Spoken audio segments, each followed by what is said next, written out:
research, and we'll talk about it in terms of traditional dissertation research, and we'll talk about it in terms of applied research. Both are acceptable types of research that fall under the doctoral research realm. Now, if you're a little unclear about which is which, never fear.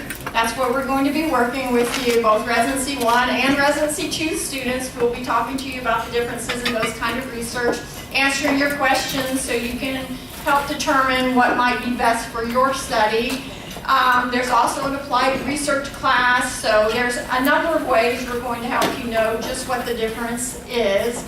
But we have an exceptional study that it makes a great example of applied research that you have the opportunity to hear this morning. This study, in fact, is, there's a link in the new doctoral research guide to it. Actually, we're just having to replace that link from a change that we made and where it's housed. So you might have to give it a couple days before you can access it. But so we're very fortunate to have John here so that you will be able to see that study and you'll be able to learn about what applied research is and have a great example right in front of you. So Dr. Sessa, we'd love to hear more from you. Again.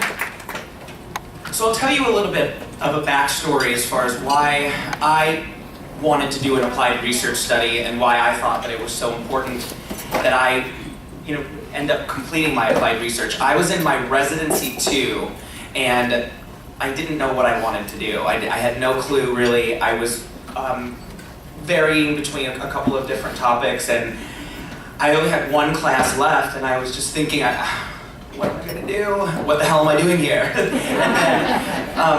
and then I started talking to a bunch of the different options that you could have. And when I was going through, nobody was really doing applied research for their dissertation. It was really just the dissertation was the topic. And even in residency, there weren't a lot of different classes or seminars that really discussed applied research. And so when it started coming to me, I thought, well, that's something I really am interested in. Coming from the nonprofit background, it's kind of, they perceived it in my residency too as a grant. Like you're writing a really intricate and educated grant. So I thought, okay, well, I'm writing grants for my nonprofit right now. Why don't I utilize that? And so it's not such a discerning task. It doesn't feel so debilitating to do a 150-page dissertation on a topic that really I'm never going to focus on. Me personally, I wasn't ready to go into the university to become a professor. So I'm going to use my doctorate in the practical application of business. So I was just in my head and morally, I said, why am I adding to the world of academia when I'm really not entering the world of academia as my professional career? Why don't I do something that's a real life application because I'm going to be real life applying my doctorate? So I started going through the different motions and like I said, right then it really people really weren't doing it. So I spent, I started at the initial of the introduction where it started, I think Dr. Mancini discussed it. So then I started asking around who's the go-to for applied research. And so then they said Dr. Wynn. So then Dr. Wynn tells me, I'm the dean of the school, I don't head chairs. So after 3 days of working on her, and come on, please, you gotta do it. So she finally agreed, and thank you for agreeing. And I did the task of going out for an applied research study. And the reason why I really liked it was because everything that I wrote about, everything I was researching was stuff that was directly applied to either my organization, my nonprofit, or I could apply it in the future. So it was just a really, I hate to say it, a fun project. I had a blast doing my dissertation, my applied research. So I'll get into more about that. I'll run through this fairly quickly because I think asking questions and things are a little bit more important. But basically, you'll be able to see on this PowerPoint what the structure of an applied research and kind of maybe how it's different than a dissertation. So the title is Combating Food Deserts, Homelessness, and Unemployment, a cost-benefit analysis of Chicago, the Organics of Chicago Sustainability Project. Organics of Chicago is the nonprofit that I formed in Chicago, and basically I wanted to assess how valid my philosophies were in the organization. So what we did we started off by trying to get a good outline. So we examined what the problem was, a system overview, proposed intervention, the purpose of the study, research questions, methodology, which all of that is basically the same as what you would do for a dissertation anyway. It's just slightly different as far as the system overview. You would probably go, or proposed intervention, you'd go straight into a literature review or something. But then you would have the methodology, data collection, just like a dissertation, data analysis, and interpretation of results. Then all the rest are more for the cost-benefit analysis. I started out by identifying the problems, which were food deserts. Food deserts in the south side of Chicago are prevalent. And so the problem with that is there's a shortage of grocery stores and supermarkets, which increases fast food consumption. If you don't have a healthy means of a grocery store, you're going to go to the 7-Eleven, you're going to go to the dollar store, get a dollar menu from McDonald's, and the choices are just not there for you. So there are only 3 supermarkets in the south side of Chicago, and basically a food desert is anywhere that doesn't have proper grocery stores or supermarket for healthy alternatives within a mile. So there's so many food deserts on the south side of Chicago. Also, another aspect that we were dealing with in the organization is homelessness. The problem is there are about 100,000 homeless people in the south side of Chicago, and if you're ever from that area, and my dad I'm a first-generation Italian, we're immigrant steel workers, so there were 6 plants that were along the south side on the lake, and only 1 plant exists now because everything has been moved to China, basically. So all of those workers are valued workers. They're not thugs. They're not, there are people that lost their jobs and they don't have any alternatives in that area. So the homeless rate has gone up dramatically in the past 20 years. Similarly, unemployment. Unemployment rates when I was doing the study, it was 6.3, not crazy, not bad, but the area the south side of Chicago, it can get up to 13 to 18%, which is 3, 4, 5 times what the national average is. I decided to form a nonprofit called Organics of Chicago. The basis is taking distressed mixed-use facilities and implanting the commercial end with an urban farm, and then using the upper end as residential. We have a master lease for the residential end that goes to either a domestic, some sort of a service organization, where they lease out the upper end, and then their employees are hired on a 6-month basis and rehabilitation program for the commercial end of the farm. So it's a community outreach center, and the original one is collaborating with Family Rescue and Future Growing and Intera Realty. Family Rescue is a nonprofit that serves for the past 35 years domestic violence survivors. So what Organics of Chicago provides to do is a graduation program, basically for their graduates. So after they have their 45 to 60-day extraction period where they're kind of intense rehab, then Organics of Chicago would go and hire those qualified candidates and have 6-month education programming and empowerment exercising for work-related exercises. Future Growing is the collaborator for the NFT and aeroponic farming systems. And Intera Realty is a really great commercial real estate firm that has a lot of residential properties that has promised at the end of our 6 months they will waive the security deposit and background check for all of our graduates. So the operational status is still under development. I'll be honest, we're having a difficult time finding grants and actual sponsorship because there are so many different involvements. If you're just dealing in renewable energy, they've got a renewable energy grant. If you're just dealing in domestic violence, they've got a domestic violence grant. But right now, with a system that's kind of all-encompassing, we're having a hard time. But it's still undergoing modifications and the leasehold improvements on the facility that we have acquired. Basically, the one aspect then with the proposed intervention, and we've described the background of the organization and the problem. So now what we need to do is talk about what are we going to do? What's the proposed intervention? And that aspect includes the urban farming. So we have NFT and aeroponic. That's an NFT system, and then those are aeroponic towers on either side. And basically what we are doing is we're going to be selling food to the local grocery stores at a discounted rate, and then also a wholesale rate at our retail store, so that people in the local area can pick up organic food at a portion of the cost that it would be at the grocery store. Transitional housing, again, part of the proposed intervention. We're trying to do mind and body. So basically we would have an activity before work and then a counseling activity after work. So they would have a yoga instructor come in on Monday for volunteer. Then they would have a nutritional importance class. So it would go on along that, circuit training, Pilates, things like that for the body, and then counseling therapy sessions. Individual counseling, life experience, group counseling, enrichment sessions, and then a group outing that's just kind of fun, that would be a let your hair down activity for the week. Also part of the proposed intervention is the employment. The employment at the urban farm. So there are normal activities when they would clock into work, have a paid 15-minute break, and then they were off by 3. So they would really be an 8 to 3 employee working a part-time job. So now the purpose of the study is what we have to outline, and that's basically to determine the fact that these initiatives are viable and can work. How can we do that?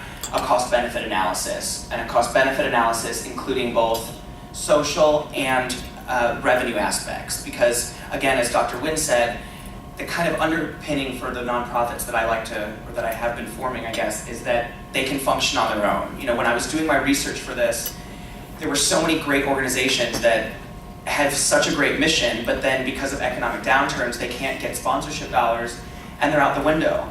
So what my intention is, let's build something that after we get our first initial capital, let it survive on its own so that even in an economic downturn, it's kind of its own functioning business.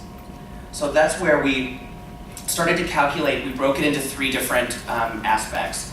The cost of operating the urban farm and the nutritional education, the cost of providing temporary housing and compared to the benefits of reducing the homelessness in the Chicagoland area, and to calculate the costs associated with providing transitional employment. So we're dealing with employment, housing, and the aspect of food deserts. My research questions. So just like anybody else that's doing a dissertation, you have your research questions, and that's my 3 were: what is the net present value of providing a healthy food source within education and low-income residents? What is the NPV of providing temporary housing to domestic violence victims? And what is the NPV related to transitional employment to domestic violence victims? And that's where kind of we're going back and forth as far as, they were all saying, you can do one, let's just do one net present value. And I kept on thinking, well, that's kind of what the antithesis of what we're trying to do is, that it's a combined effort with these kind of 3 different aspects that have to work together. So it was essential that we put all 3 of those in there. Then the methodology. Again, just like you guys would be doing a dissertation for methodology, we have the 3 separate cost-benefit analysis that we're going to be taking out: urban farming, transitional housing, and employment. And then we are going to use the traditional net present value appraisal technique to identify. We have our settings, which is the residents of the South Side, the homeless and domestic violence survivors, and then the unemployed domestic violence survivors in the city of Chicago. We did have some assumptions and constraints, as you always have to identify those. So it's cross-sectional in nature, one-time data collection, and it's in theory. We're not actually dealing with real numbers because the organization isn't in operations right now. Data collection, part of the data collection and processing is also costs and outcomes quantified from data reports by public domain-based publications, so past different organizations that have done similar things that we can cross-pollinate. Public domain-based and government sources. There are some really great organizations that put out different publications that you could use, and then archive documents from other organizations. What we had to do is step 1 was to list all of the present cost. So what's the construction, the equipment installation, labor. Labor is continuous. So basically we're putting in now all the data collection and the points and describing what they are. Step 2 is you have to deal with, and this is where it got a little hairy, because obviously when you're dealing with normal realized revenues, you're dealing with numbers. Where I ended up having a little bit of difficulty was in the social aspect and finding numbers for the social aspect of it. Because really, how do you get a straightforward number on, how many people with diabetes you're preventing by getting these alternative food sources, etc. So I'll show you how we ended up doing that. But I think that was the only kind of difficult part of the entire thing, but obviously net present value is, we just use the straight formula for net present value. Now, just a quick background, positive net present value basically says that your theory, your idea is profitable and that it will work both on a social and financial aspect.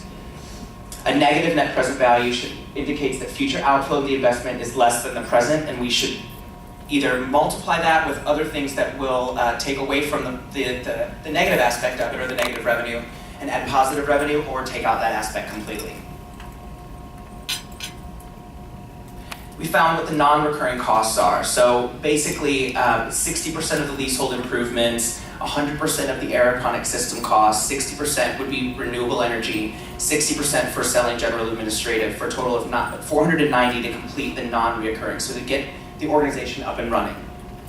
And again, I'll go quickly, you don't need to know all of these, but we went through the transitional housing aspects and broke those out. So what the traditional housing would go, the renewable energy costs, the unemployment. So again, we determined that the leasehold improvements for the whole project, for just the development cost, would be about $100,000. For the aeroponic, would be $250,000, and so on. We found what the operational costs, and basically how I found operational costs was I just took a normal functioning vertical farm, took their revenues and did it on a 10,000 square foot scale and deviated that. So I divided it between, so we could get our, excuse me, what our different materials for the plant growth, all the different costs would be associated with it. Again, the same thing for transitional housing. That was an easy aspect because we partnered with with the domestic violence organization. So they were able to give me their numbers. The cost for employment, again, that was done through the labor costs of a future farm that I got their numbers for. For the sustainability aspect of it, the labor costs, again, were through those spreadsheets that I got, so we could find out, and then with a nonprofit, an executive director, for anything under $500,000, acceptable is $75,000. Anything $1 million or above, you're getting into about $125,000. So we gave our executive director $75,000, and then aeroponics manager and so forth. We also have, obviously, we have to come up with, operational costs, what the marketing, the accounting, things like that would cost. The social, now we're getting into the social aspect of it. So 40% of the cost of providing shelter and accommodation for the victims of root cause and the city of Chicago, those were two research projects that we used to determine the fact that a similar portion of cost of living in the shelter to meet the domestic violence afforded. So 40% of our total operating costs put us out at about $120,000. And again, that was based off of those two studies, the root cause and the city of Chicago analysis. So that's what the entire capital structure, and these are the grants that we're going after. The USDA grant to provide $250,000 for the aeroponic technology. A TIFWorks grant, which is for $100,000, and TIFWorks basically is in low income or areas that need a little bit of oomph. The government will give a TIF grant to an organization that they feel will bring in empowerment or a betterment to that area and that community.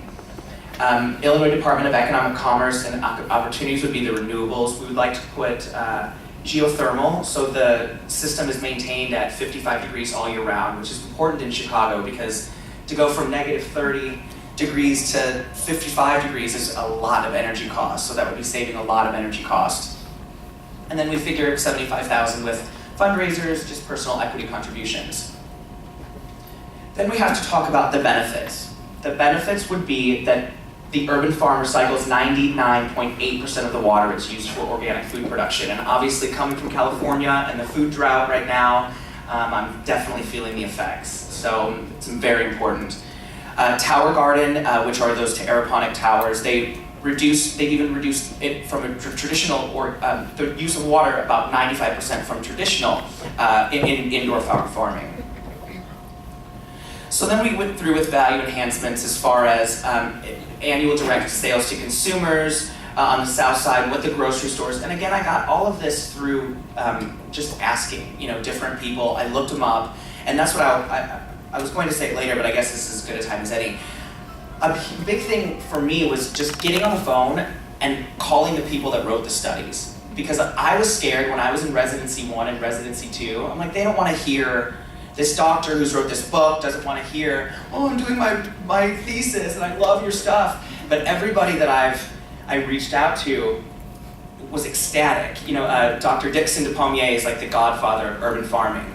I called him, he's got like 4 books, and it took a little bit of tenacity, but when I got him on the phone, now he calls me for updates. And then Marie Gallagher was, I used her a lot throughout my study, and so she's Rahm Emanuel's kind of right hand, the mayor of Chicago. And she's done several cost-benefit analyses for urban farming for the president. So I'm like, okay, she's not gonna wanna talk to me.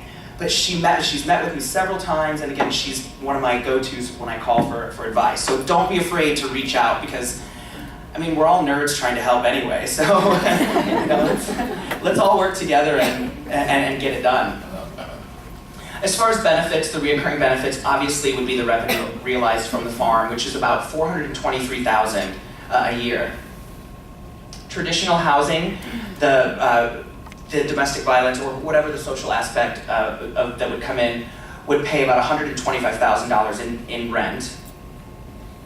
And then the employment, so we have reoccurring, the fact that we have quantifiable benefits of the project. So the fact that we're taking people off of the streets and providing them with some sort of a viable option. And the other thing that was kind of a good benefit was that, you know, a lot of these nonprofits are also taking people off the street and housing them, but they're not providing jobs, they're not giving them job skills, they're giving them counseling, but they're not really showing. So then 7 out of 10 people that are put into a domestic violence or a system like that go right back to the old ways, because they don't know how to make money, so then they go back to what they're used to, and that's being provided by a spouse that either abuses them mentally, physically.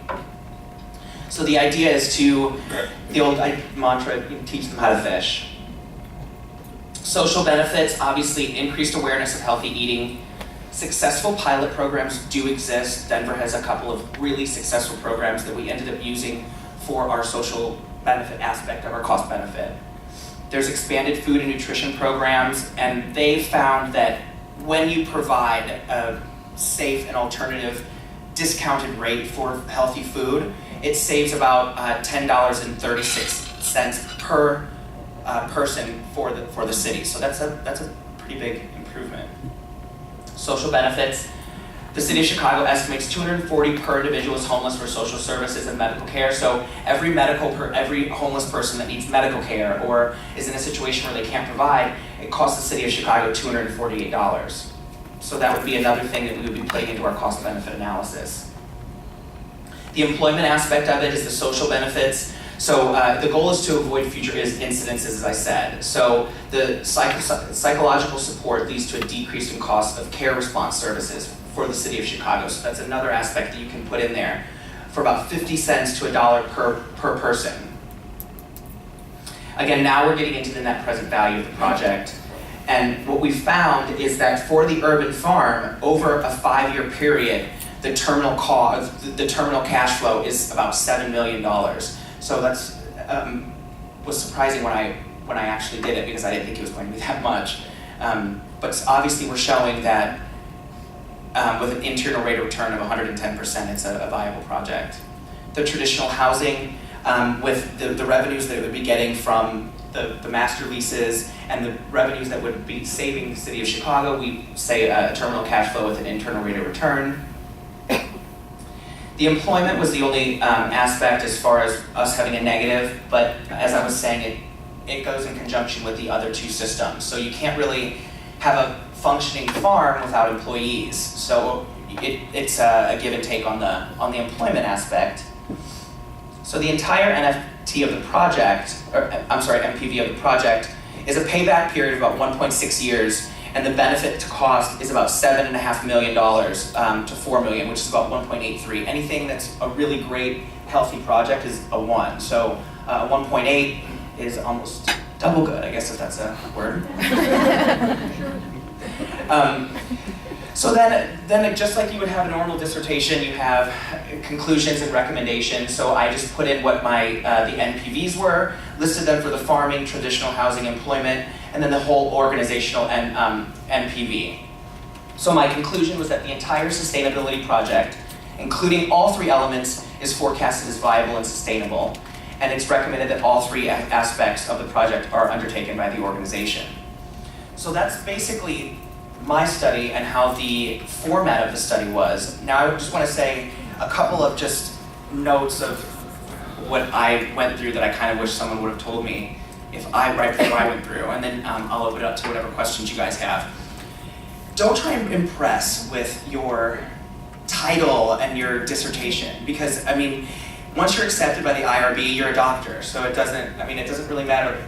As long as you are happy with it and you're having fun with your topic and your title, I think that's the most important part. You know, everyone dreads the literature review, but if you love what you're writing about and what you're studying, then reading about the history of what you're studying and what you're reading would be fun. So that's what I ended up, when I was talking to Dr. Nguyen, she's like, John, you really need to get focused on your intro. I'm like, but the literature review, I'm having such a good time, because I was learning all about the different social services and the different people that did farms right, who did farms incorrectly, you know, did similar thoughts about this. And so I guess my biggest thing is to just go with what your heart tells you. What are you, when you're deciding on your dissertation, think, what am I going to love reading books about nonstop? Is it going to be about organizational leadership just because that's what I'm in organizational leadership, or do I want to try and do something that's a little bit out of the box to make it fun for myself?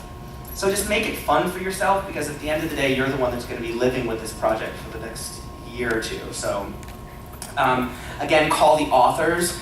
Anybody that you have a really good liking to, whether it's their writing style, whether it's their philosophies on your topic, I would hunt them down with Facebook, LinkedIn, everything. I mean, I would hunt them down and ask them, you know, I'm doing this project and I would really like your advice. Here's what they would even say, you know, send me what you have. And don't be afraid to be wrong. Again, if you're doing something that you're passionate about, it doesn't matter if my NPVs were completely negative, granted that would have kind of been bad for my organization, but I mean, it was going to help if somebody else, you know, your study will help somebody else, because that's what we're all about, and that's what I think Argosy taught me so well, was that you don't necessarily have to be 100% original. You just have to take what other people have done, better it, and make it your own. And so that way, you know, even if you read a result or a dissertation that came up with a negative value, I'm sure you might say, okay, well, let's do this and let's change it up, and you might get a positive, because again, we're all in this, you know, wonderful mess together. So even if I'm wrong, you know, you might come up and fix my study. So don't try to impress with your titles, and do something you have fun with. Talk to people and have fun. Try and have fun with it. Don't be so intimidated about it, because it's really one part of your journey, and you've already come this far. It'll be cake. So that's my last little. If anybody has any questions, please let me know. Yeah. All right, can you go back? I want to set a little context before he takes questions. Well, you know, John's a big achiever here, so he has a big study. For so long, I told John, I feel like I could just take the food desert part out of your study, and we'd have a study right there. Because when we use this for an example, it's going to intimidate people. He did 3 cost-benefit analyses instead of 1, right? Okay, and can you get back to that, the table contents kind of slide right back at the beginning? Yeah. So one thing when I agreed to chair a study that I said, John, what's really important to me is I want to be sure that your study looks like a cost-benefit analysis. I don't want it to just look like, you know, the typical 5-chapter dissertation, because that's what we're trying to help our students learn, is that applied research, it has certain frameworks that has to conform in terms of having a literature review, collecting and analyzing data and such.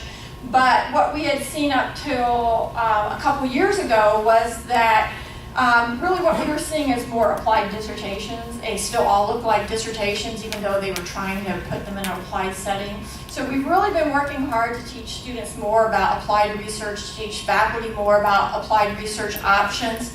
and that in doing so, it doesn't necessarily look like your 5-chapter dissertation, but it still has all the components. So we actually modeled his off the HUD cost-benefit analysis. So it was important to us that it looked like a cost-benefit analysis. It may have some other little additional parts that a typical CBA didn't have, but we agreed to model it off out of the HUD cost-benefit analysis, housing and urban development. Yes. Okay. And so for people that originally thought, oh, applied research, what is that, just like a watered down dissertation? Or is that an easier option to a dissertation? Does that look like an easier option to a dissertation? No. Again, everything depends on your topic and your study, but you can see that instead of 5 chapters, there are 15 kind of parts in it. Now that's not his exact table of contents, but I think we had, 11 in your study. So just a little context with that. And similarly, one thing that's a little bit different about John's study than might be true with your study is that John was working with the Organics of Chicago, and he was trying to find out, would this be a sustainable, viable project to undertake? Can I really get these grants to buy into this? What would possibly help people know that this could be a viable project, which most of you will probably be doing something that's already in existence. So this is where an applied research study was a perfect choice, because he could do a cost-benefit analysis to actually determine, is this a viable project to undertake? And you see that it was. So with that context in mind, we'll open up the floor for questions, and he can talk about process and just any questions you have. Yeah. I know that you mentioned that you spoke with some of the people who wrote the studies that you referenced in your applied research study, but how much, in a percentage-wise, would you say you reached out that way as opposed to being either on the streets or going into the food deserts, really being in that Chicago community? Well, I think that there were a couple of people that really, they had 3 books, so I was referencing them, several times. I was like, okay, well, obviously this person has the same philosophies as me. Obviously this person is touching on the same things I want to touch on. So that's when I reached out, and I think there were probably 5 people that I met with and reached out, and then those 2 are still in my contact list. They're still really active with me in the whole system. So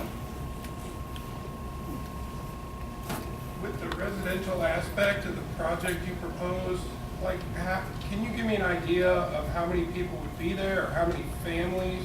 yeah, right now it's built for 8, so it just depends on the facility. We have access for like $50,000 to get this 15,000 square foot facility that was an old meatpacking warehouse. And so it's like half renovated, half not renovated, and it has 4 apartments on the upstairs. So we would have essentially two kind of families in each one, and the women or men with their children are welcome. So that's why we have to make sure that they're a viable place for them to live as well.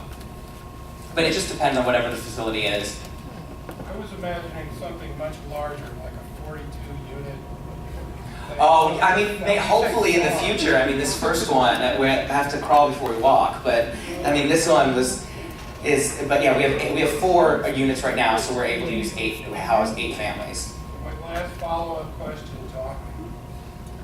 If you started getting larger, how would you avoid the endemic problems of concentrating poverty? You say Chicago, I remember Cabrini Green, and Right. that's like a field now. So how do you keep those problems out of your project and running it off the road? Well, and I think that's where the smaller kind of boutique areas work, because also we're not just trying to solve homeless problems and food deserts, but there are so many amazing buildings and architectural masterpieces that are on the south side of Chicago that you can pick up for $50,000, $75,000 just because nobody really wants them in a certain area, And so you've got these amazing edifices, and there's all boarded up and nothing to happen. So the vision is to kind of have a bunch of different pockets in different areas rather than concentrating them all in one area. Oh, I'm sorry, you can hear it from, yeah. As a person from Chicago, I'm going to do my doctoral of applied research on a passion that I have for education. So I'm just trying to see, listening to what you've done, what made you choose Chicago, or what time? I'm from Northwest Indiana, so I always spent so much time in Chicago, and I was finishing up my last part of a residency really in Chicago, so that's kind of where I was there and where I kind of focused everything. Yeah, so I had a question again about the residential aspect of this. So I think you mentioned as part of the benefits that there will be rent getting paid. So where is that coming from? Like if you're taking, people off the street. Right. So the organizations that we team up with. So the first one is the domestic violence. So they're a nonprofit that raise funds to give to organizations like our own, or to house different people that are in their different programs. So with the agreement that we have with the other nonprofit, then they'll raise funds to pay the rent. Oh. And then those people won't be responsible for it. And is that like a person by person basis, or is it just? They're graduates of their 45 to 60 day program. So basically, when they kind of get out of their intense program, there are certain ones that they feel are really great viable candidates for our program. So then they'll kind of be graduates into our program. So by the time they get to us, they're already kind of hand selected. They've already gone through the process, and we know that we're kind of already getting viable, tenants there. Gotcha. Okay. Explain how you pay your employees. Yeah. So and then through our organization, we'll pay the employees just as if they are our normal employees. And then what we've done is we have different restaurants and organizations in the area that have agreed to be part of our cooperation program. So month 4, we start doing resumes and interviews along with getting paid. And then month 5, we'll be doing mock interviews. And then by month 6, we have between 12 and 15 organizations that are not going to guarantee them a job, but they'll guarantee them an interview. So again, it's just kind of providing the pathway for them so that they can try and get on their feet on their own without. And what we're going to do is have them just kind of get a stipend. So rather than getting all of their money, we'll get the stipend so that at the end of their 6 months, they obviously forego their deposit, but then we'll help them, pay their rent the first couple months and just make sure that transition is smooth. Does anybody else have any questions too about just kind of the applied research, or just about the process, or what how I can relate it to your study, or anything you can pick my brain with that too? Feel free. I'd like you to talk a little bit about the data analysis that's there to me. So do yours and the process. Yeah. So I'm a numbers nerd, so the data analysis was kind of exciting, but I use all past research, and if I found an organization that was similar, again, I just reached out and thought, hey, can I try and get some of your financials? Or there are so many studies. Again, if you really delve into it, there are so many studies that might be similar to yours that you can take aspects and really kind of thinking out of the box. Like the Denver study, I was like, okay, well, they did it with X amount of square feet. So I was thinking on my facility, making it round numbers, so let's use proportions to get it to 10,000 square feet. Then I could use that throughout all of my methods. So I used similar studies and then tried to proportion it out so that it made sense for mine. And then as long as it's backed up, it's acceptable. If you've got it backed up and you have a reasoning why, then it may not be traditional, but at this point, you're almost a doctor, so you're kind of the authority on the topic, so. Oh, that was the other thing too that I wanted to say is when you go into your defense and your dissertation, the final defense or whatever, you truly are the smartest person in the room. I mean, you've been, as far as on that topic, you've been working at that for so long that by the time I think I went into it, it's like, I can just relate in my sleep. So again, another thing not to be nervous about is don't be nervous about your final proposal, because they're really kind of looking to you to be the person to tell them, and they're just there to say, oh, you might have a hole here, but they're never going to say you're wrong. And I think that's what I was so intimidated about, is they were going to go and, you did this wrong, and it's never a wrong. It's just, I think there might be a hole here, I think there might be a hole here, and then let's come back and correct it together. So, just another tidbit. Excuse me. Oh. From start to finish on your applied research, how long did it take you? 7 months. I mean, again, I had fun doing it. I had fun doing it though, so that's why it really wasn't like it was work. At night I would read some literature reviews or a book, and then I would kind of summarize it. So I really was quick, but I'm not necessarily the norm. Just with regards to the research aspect of the project, one of the issues was homelessness. When you started, did you research homelessness in general in terms of perhaps some of the causes of homelessness and then go from there, or did you kind of have an idea in mind as far as just homelessness as it relates to your project? And secondly, unemployment. That's obviously one of the areas of what you've done here. When they're in your program and you go out to the economy outside of your organization, there is the potential that they could wind up losing their job and winding up back in the same position that they started.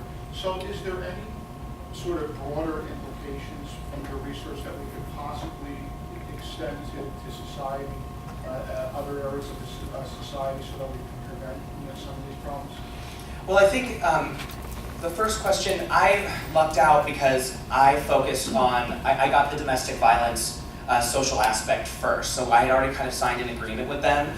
So I narrowed it down, domestic violence and homelessness. So that, I wasn't dealing with kind of like, because you get into such a broad scope with mental illness, drug abuse. So mine was specifically with domestic violence. So I had a great narrowed down already because that's who my contract was with.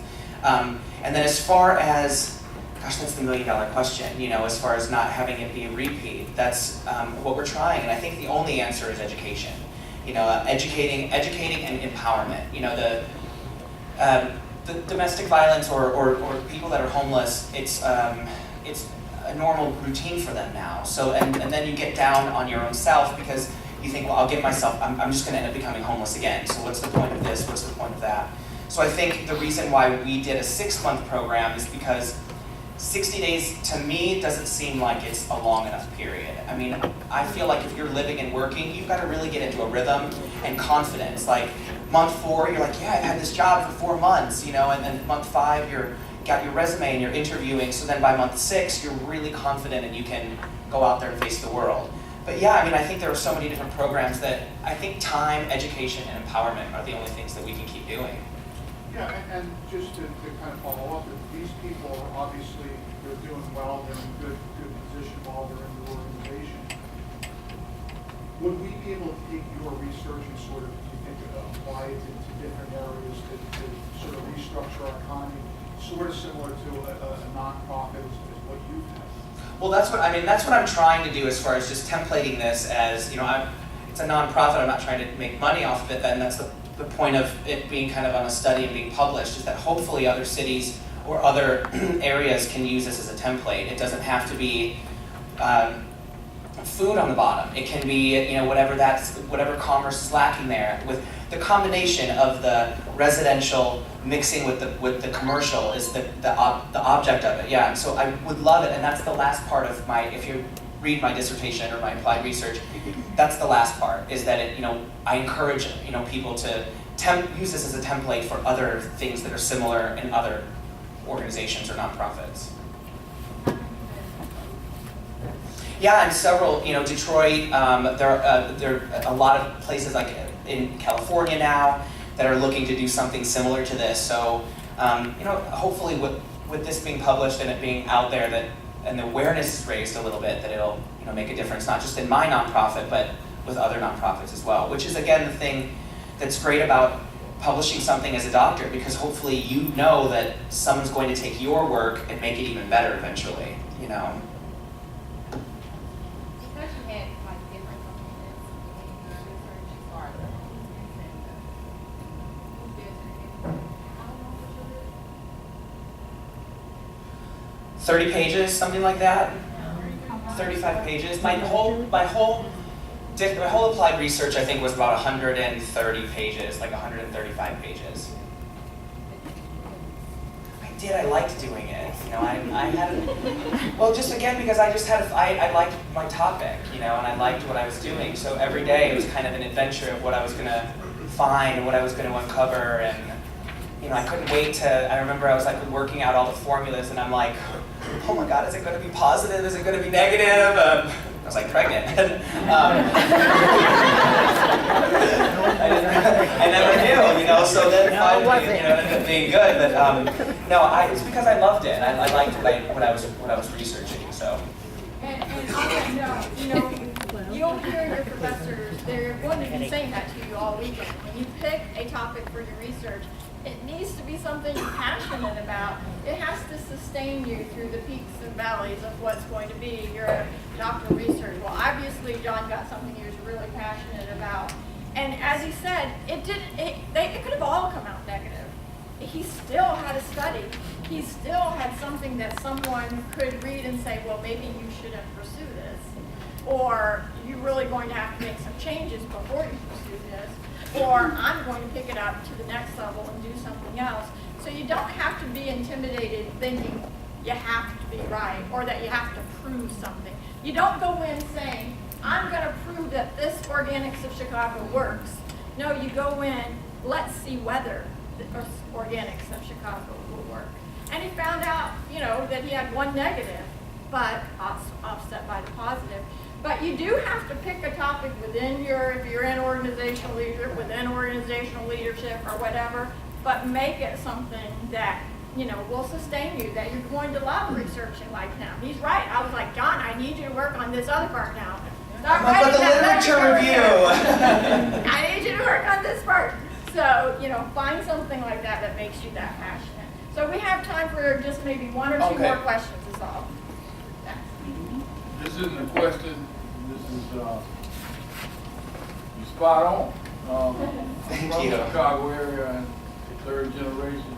My grandmother had grocery stores on the south side of Chicago when I was a little bitty boy. And you're right about the little mom and pop stores I've seen through the years. I'm sure my constituents from the Chicago area, they can agree that this program is spot on. Thank you. Yeah, I mean, You're on to something. thank you. Being from Chicago, I know a lot of people from different places. They might be a little Yeah. from this spot on. And when I was doing this, the ironic thing was that the Dominick's in this area was the only one in the south side of Chicago in anything. So I was like using that as my, okay, well they have one at least, and during my study it shut down. So I was like, it made me motivated even more to, you know, to really make it a worthwhile cause. One more, anybody? Did you suggest that he, like, instead of having 3 different parts, did you suggest that he only... Every day. And over. Every day she did. But that was just the thing. Not only did he, I mean, we got a little argument about the renewable energy at the end. John, you can't throw this in now. He had to go back and rewrite. He wanted to add in the renewable energy part, and it was so important to him that he had to go back and rewrite other parts and such. And he was willing to do it because that was the only way. You can't just throw something in, right? Like cutting on his right arm. Yeah, but it was important to him, and he, you know, so he did. But yes, I did try to tell him this is 3 studies, but you see, he pulled it off in one, and you can. But your chairs will give you that kind of advice and try to make your life a little bit easier. But John wasn't going to let me. And that is when you see, that's why they call it a defense. Because when you really can defend your position on why it needs to be this way, your chairs will accept it. If it's viable and reasonable and you've got support for it, then you'll convince them. And that's why it is a defense. So, all right, so on that note. Thank you, guys.